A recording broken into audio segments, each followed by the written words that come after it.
గౌరవ పెద్దలు BRS party working president KTR గారికి, బీసీ సంఘాల నుంచి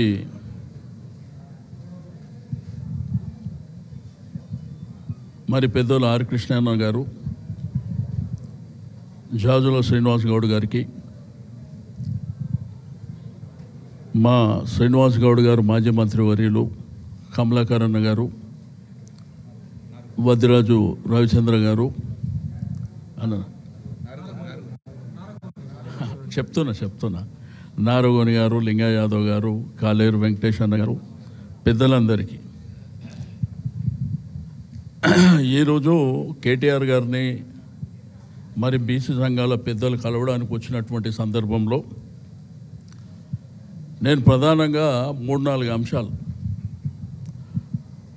ఒకటి మా పార్టీ పరంగా సపోర్ట్ చేయడం అంశం ఒకటైతే, రెండవది తిరిగి బల్లా గుద్దే అధికారంలోకి మేమే వస్తాం, ఆ విషయాన్ని మీరు కూడా పరిగణలోకి తీసుకోవాలి. ఎందుకంటే రాష్ట్రంలో జరుగుతున్నటువంటి అనేకమైనటువంటి సామాజిక ఉద్యమాలు చరిత్రలో జరిగినాయి. మీరు కూడా కొన్ని పోరాటాలు చేశారు. కానీ జరుగుతున్నటువంటి మోసాన్ని మేము కనిపెట్టడమే కాకుండా నిండు శాసనసభలో నిలదీసి ఇది మోసం అని చెప్పినటువంటి, రెండోది సంపూర్ణమైనటువంటి మద్దతు కూడా ఇచ్చినాం.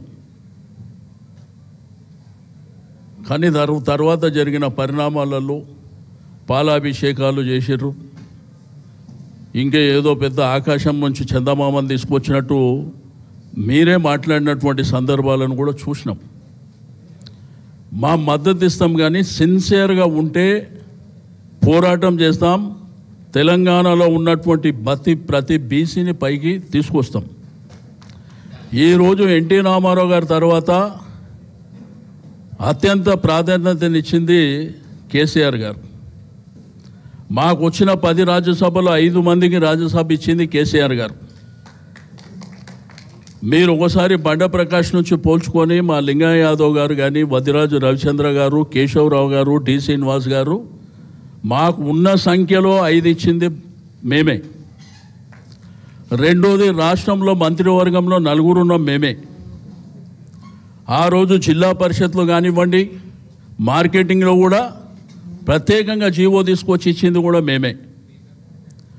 రెండోది 2 ప్రధానమైనటువంటి శాసనసభ, శాసన మండలి. మొట్టమొదటి తెలంగాణ రాష్ట్రం 2014లో ఏర్పడితే పెద్దలు మధుసూదనాచారి గారు ఆ నిండు శాసనసభలో గంభీరంగా కూర్చున్నటువంటిది కూడా టీఆర్ఎస్ ఆధ్వర్యంలో. ఒక ఉద్యోగిగా నిరంతరం పోరాటం చేసి తెలంగాణ ఉద్యమంలో వారి యొక్క పాత్రని దృష్టిలో ఉంచుకొని స్వామి గౌడ్ గారు కూడా ఆ శాసన మండలి చైర్మన్గా ఉన్నటువంటి విషయం మనందరికీ తెలుసు. మేము ఎప్పుడు సంపూర్ణమైనటువంటి కార్యక్రమాలు చేస్తాం. బీసీల బడ్జెట్ కేసీఆర్ గారు పెట్టింది ఎంత, కుల వృత్తుల మీద కేసీఆర్ గారు పెట్టింది ఎంత, ఈ ప్రభుత్వం పెట్టింది ఎంత.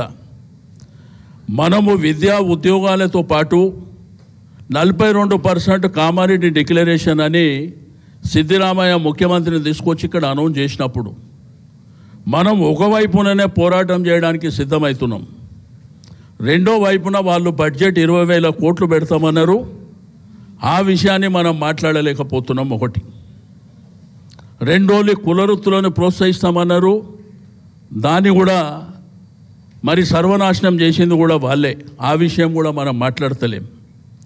ప్రతి సంవత్సరం మరి బడ్జెట్ కేటాయింపులు కూడా 1,00,000 కోట్లు పెడతామని చెప్పారు. పెట్టినరా? ఆ విషయం. రెండోది, మేము టీవీలో సోషల్ మీడియాలో చూసినప్పుడు ఏదైతే బీసీ ఉద్యమాన్ని నడిపేయడానికి ముందున్నటువంటి మీరే డిఫరెంట్గా మాట్లాడుతుండ్రు. ఒకళ్ళేమో ప్రభుత్వానికి పక్షంగా మాట్లాడుతుండ్రు, రెండోదేమో పాలాభిషేకాలు చేస్తున్నారు. ఏం 42% రిజర్వేషన్ చట్టసభలో, శాసనసభలో ప్రవేశపెట్టి ఎన్టీ రామారావు పెట్టలే, చంద్రబాబు నాయుడు పెట్టలే, కేసీఆర్ గారు పెట్టలేదా? అవి చెల్లవని మనకు తెలియదా? ఈ దేశవ్యాప్తంగా అనేకమైనటువంటి రాష్ట్రాల్లో 50% అబోవ్ పోతే చెల్లదు అని చెప్పి కోర్టు తీర్పులు మనకు తెలియవా? ఇవన్నీ తెలిసి వాళ్ళు మభ్యపెట్టేటువంటి కార్యక్రమం. ఏం అడ్వకేట్ జనరల్ మనోడు ఉండడానికి వీల్లేదా? అడిషనల్ అడ్వకేట్ జనరల్ మనోడు ఉండడానికి వీల్లేదా? ఈ రాష్ట్ర డీజీపీ మనోడు ఉండడానికి వీల్లేదా? ఆ విషయాలు మాత్రం మనం మాట్లాడలేకపోతున్నాం.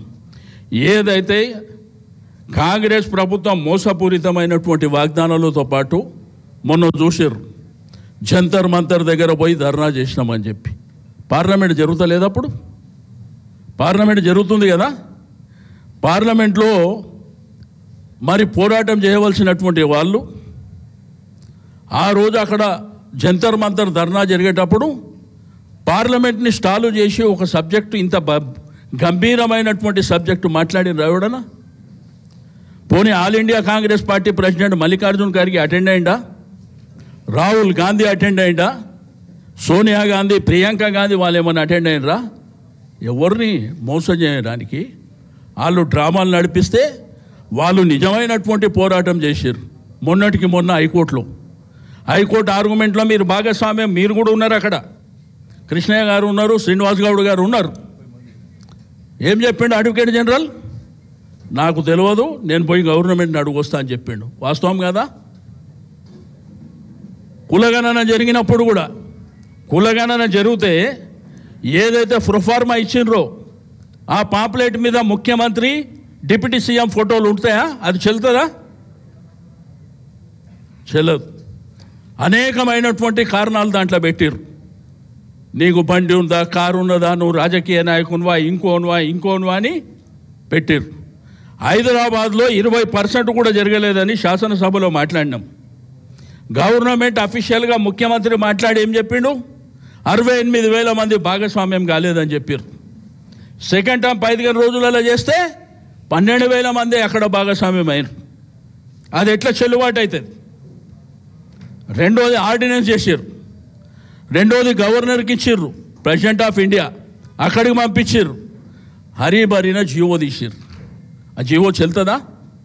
ఆర్డినెన్స్ చెల్తుందా? గవర్నర్ దగ్గర ఒకటి ఉన్నది, పెండింగ్ ప్రెసిడెంట్ ఆఫ్ ఇండియా దగ్గర ఉన్నాక చెల్లుతుందా? వాళ్ళ చేతిలో ఉన్నటువంటి మంత్రి పదవులు ఇవ్వమంటేనేమో అది చేత కాదు. అధికారంలో అతి కీలకమైనటువంటి మన బిడ్డలకు ఇవ్వమంటే అది చేత కాదు. చైర్మన్లు ఇచ్చేది లేకపోతే వాళ్ళకు అవకాశాలు కల్పించే దాంట్లోనేమో అవి చేత కాదు. అది చేత కాదని మీకు కూడా తెలిసినా మాట్లాడలేకపోతున్నారు.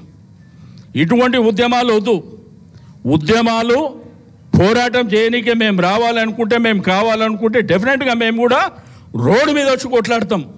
నిజమైనటువంటి ఉద్యమం చేయండి. రేపు కూడా మా వర్కింగ్ ప్రెసిడెంట్ గారు ఇప్పుడు చెప్తారు. చెప్పిన తర్వాత మేము రియాలిటీగా పోరాటం చేస్తాం రోడ్డు మీదకి వచ్చి. మాకు ఏ భేషజాలు లేవు. కేసీఆర్ గారు బడ్జెట్లో కానివ్వండి, బీసీలను పైకి తీసుకురావడంలో గురుకుల పాఠశాలలు ఎన్ని పెట్టిర్రు? దాంట్లో ఏ బిడ్డలు చదువుకున్నారు? ఈరోజు రైతు బంధు ఇస్తే అధిక భాగం రైతు ఎవరికి భూములు ఉన్నాయి? ఈ బీసీ బిడ్డలకే భూములు ఉండే 70%. వాళ్ళకి దొరకలేదా? కళ్యాణ లక్ష్మి పెడితే, ₹1,00,000 కళ్యాణ లక్ష్మి పెడితే అధిక భాగాన ఉన్నటువంటిది మన బిడ్డలే. ఇట్లా సంపూర్ణమైనటువంటి కార్యక్రమాలు మన ప్రభుత్వం చేసింది. నేను ఒక్కటే చెప్తా, ఈరోజు ఉస్మానియా యూనివర్సిటీ అనేది మన యొక్క రాష్ట్రం, దేశం కాదు, ప్రపంచంలోనే ఉస్మానియా యూనివర్సిటీ అనేది మరి అతి ప్రాధాన్యత ఉన్నటువంటి యూనివర్సిటీలో ఆ వైస్ ఛాన్సలర్ రవీందర్ యాదవ్ గారికి ముఖ్యమంత్రి గారి దగ్గరికి నేనే తీసుకుపోయి రిప్రజెంటేషన్ ఇచ్చిన. అన్న, మా బిడ్డలకు అవకాశం రాలే, ఒక జనగాంలో మారుమూల పల్లెల్లో పుట్టినటువంటి వ్యక్తి ఈరోజు వైస్ ఛాన్సలర్ కాంపిటీషన్లో ఉన్నాడంటే నీకెందుకు, నేను చేస్తున్నా పో అని చెప్పి ఒక్క మాట మీద అంత ప్రెస్టీజియస్ యూనివర్సిటీకి మరి అక్కడ రవీందర్ యాదవ్ గారిని చేసినటువంటిది కూడా మన కళ్ళారా చూసినాం. కాబట్టి నేనేమంటా అంటే, ఎవరు ఏది ఉన్నా కానీ తప్పకుండా మన బిడ్డల కోసం మీరు కొట్లాడుతుర్రు, అనేక ప్లాట్ఫామ్ మీద కొట్లాడుతుర్రు. కానీ ఆ కొట్లాడే దాంట్లో ఏంటంటే మన వాళ్ళ మీదనే మనం విమర్శలు చేసుకునేటువంటిది కూడా మీరే చేస్తుర్రు. మంచో చెడో కొట్లాడదాం, 100% కొట్లాడుకుంటూ ముందుకెళ్దాం. జస్టిస్ ఈశ్వరయ్య గారు ఆయన ఒక ఉన్నతమైనటువంటి వ్యక్తి, జడ్జిగా పనిచేసినటువంటి వ్యక్తి. ఆయన క్లియర్గా చెప్తున్నాడు ఇది చెల్లదు చెల్లదు అని. ఆయన మీద కూడా విమర్శలు చేశారు. కాబట్టి నిజమైనటువంటి పోరాటాన్ని మీరు ప్లాన్ చేయండి.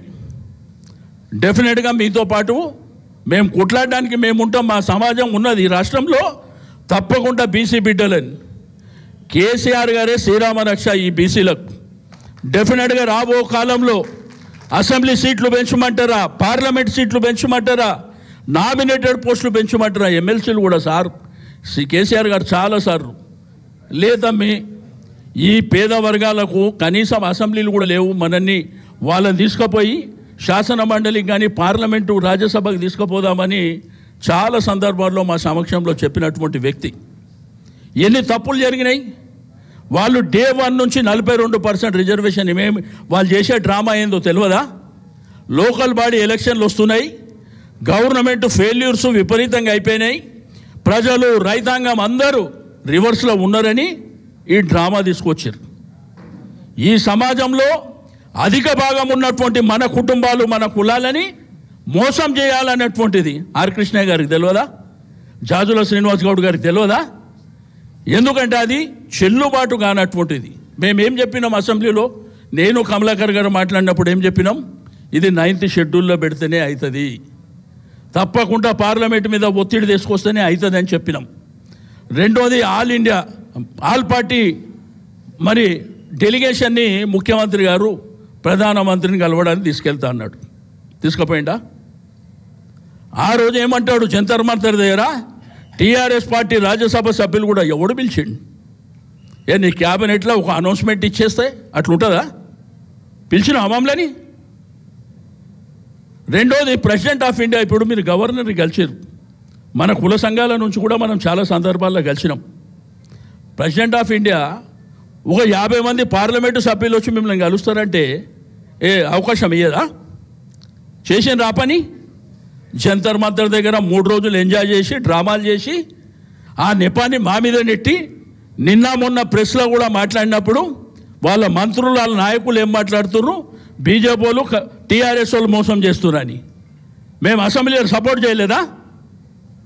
మేము అసెంబ్లీలో సపోర్ట్ చేసినాం, సంపూర్ణమైనటువంటి సహకారం ఇస్తామని చెప్పినాం. కానీ రేవంత్ రెడ్డి గారికి నిండు శాసనసభలో చెప్పింది, నువ్వు ఏం చేస్తావో చేసుకో, 42% రిజర్వేషన్ చట్టం ప్రకారంగా అయితేనే నువ్వు ఎలక్షన్ పో, లేకపోతే మా దమ్మేందో చూపిస్తామని చెప్పినాం. నేను ఈరోజు కూడా చెప్తున్నా, మనం నికాసుగా నిలబడి కొట్లాడదామంటే చెప్పండి, తెలంగాణ రాష్ట్రంలో అగ్గి పుట్టేసేస్తాం. ఎవడు శాసనసభ్యుడు, పార్లమెంట్ సభ్యుడు, మంత్రులు కూడా తిరగనీయం. అంత సమాజం ఉన్నటువంటి కులాలకు సంబంధించిన వాళ్ళం. కాబట్టి మనం కొట్లాడేది జాగ్రత్తగా కొట్లాడతాం, అంతేగాని మోసం చేసి ఇవన్నీ మనకు తెలియదు. ఆర్ కృష్ణయ్య గారికి తెలియదు, ఎప్పటి నుంచో ఉద్యమం చేస్తుండు. ఇప్పుడు కాదు, నా చిన్నప్పటి నుంచి చూస్తున్నా. ఆ తర్వాత శ్రీనివాస్ గౌడ్ గారు చేస్తున్నారు, కృష్ణమూర్తి గారు చేస్తున్నారు, మీతో పాటు చాలామంది చేస్తున్నారు. నేను చిన్నప్పటి నుంచి చూస్తున్నా. కానీ ఈ చట్టాలు, ఈ రిజర్వేషన్లు మనకు తెలిసిన తర్వాత కూడా మనమే చెప్తున్నాం, పాలాభిషేకం చేద్దామని మనమే చెప్తున్నాం, ఏదో ముఖ్యమంత్రి గారు ఛాంపియన్ అయినారని చెప్పి మనమే చెప్తున్నాం. క్యాబినెట్ ఖాళీ ఉన్నది కదా, క్యాబినెట్లు ఇంకా 3 తీసుకోవచ్చు కదా, ఏమని చెప్పండి. ఎవడబ్బా జాగిరి ఏమని చెప్పండి, మన బీసీలకే ఏమని చెప్పండి. అంటే కీలకమైనటువంటి పోస్టులు ఈ ప్రభుత్వంలో అధికారంలో ఉన్నటువంటి అధికారుల పోస్టులు ఏమో వాళ్ళకి కావాలి, అంటే మిగిలినకేమో మనకు బిచ్చం వేస్తారు. మనం అడుగుతుంది ఇప్పటి నుంచి బిచ్చం కాదు, మనకు రైట్ రాయల్గా మన హక్కు. ఎందుకంటే తెలంగాణ సమాజంలో ఎవరైతే బీసీ బిడ్డలు అవేర్ ఎప్పుడైనరు, కేసీఆర్ గారు గురుకుల పాఠశాలలు పెట్టిన తర్వాత, ఇంజనీరింగ్ డిగ్రీ కాలేజీలు పెట్టిన తర్వాత, సంపూర్ణంగా పిల్లలందరూ బీసీ రెసిడెన్షియల్ పాఠశాలలు పెట్టినాక కేసీఆర్ గారు 24% ఉంటే 37% చేయమని పంపించారు. ఇవన్నీ జరిగినటువంటి ప్రాసెసే. కాబట్టి నేను ఒకటే, తప్పకుండా ఈ 9th షెడ్యూల్ 10th షెడ్యూల్ ఇది కూడా కాదు, తెలంగాణలో భూకంపం సృష్టిస్తే తప్ప ఎవడు దిగి రాడు. ఆ భూకంపం సృష్టించాలంటే తెలంగాణ లాంటి ఉద్యమం రాబోతుంది, అది గుర్తుంచుకోండి. కాబట్టి నేను దయచేసి మా పార్టీ పరంగా మేమున్నాం. నేను అడుగుతా, ఈరోజు రాజకీయంలో రాష్ట్రంలో ఎన్ని పార్టీలు ఉన్నాయండి? మేమున్నాం, కాంగ్రెస్ ఉన్నాం, బీజేపీ ఉన్నాడు, ఇంకా చిన్న చిన్న చితకా పార్టీలు ఉన్నాయి. మా దగ్గర ఉన్నటువంటి బీసీ లీడర్షిప్ ఏముందని నేను ఉందా?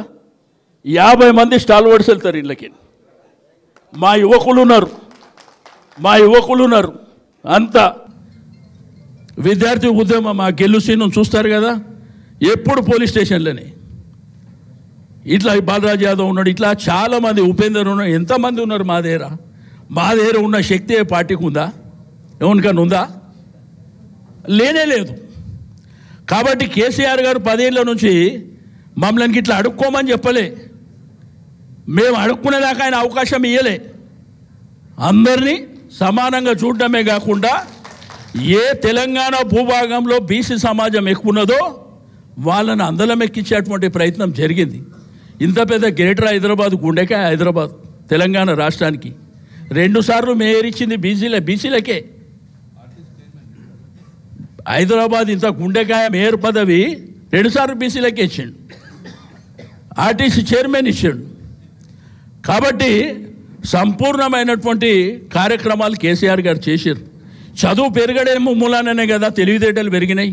పిల్లలు అడుగుతున్నారు కదా ఈరోజు మనని గ్రామాలల్లో. తెలంగాణ బీసీ ఉద్యమం ఇప్పుడు కాదు, నేను 35 ఏళ్ళ నుంచి చూస్తున్నా, కానీ ఇప్పుడు వచ్చినట్టు ఎప్పుడు రాలే. దాని వెనుక కారణాలు కూడా కేసీఆర్ గారే.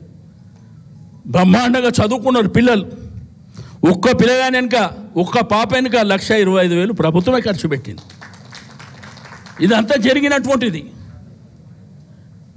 కాబట్టి ఇవన్నీ దృష్టిలో ఉంచుకొని నేను పెద్దలు ఆర్ కృష్ణయ్య గారికి, శ్రీనివాస్ గౌడ్ గారికి కూడా చెప్పేది ఒకటే, మనం ఫైట్ చేసేది మన సమాజం కోసం చేస్తాం. డెఫినెట్గా మీకు పేరు రావాలి, మాకు పేరు రావాలి. మనం నిక్కచ్చిగా పోరాటం విజయానికి, నిజాయితీగా పోరాటం చేయడానికి మీరు నిలబడండి. తప్పకుండా మనం అందరం ముందుకెళ్దాం. అరే Congress party, all India Congress 130 ఏళ్ళ చరిత్ర ఏ రోజైనా చూసినామా? అసలు బీసీలను పైకెదిగేటువంటి ఎవరిని అడిగినా చెప్తారు కదా, ఏ పార్టీ ఆ పార్టీ అంటే ఒకటే కులం పార్టీ అని చెప్తారు. అది మనకు తెలియదా? వాళ్ళకు ఉంటుంది కడుపులో ఒకటి, బయట ఒకటి.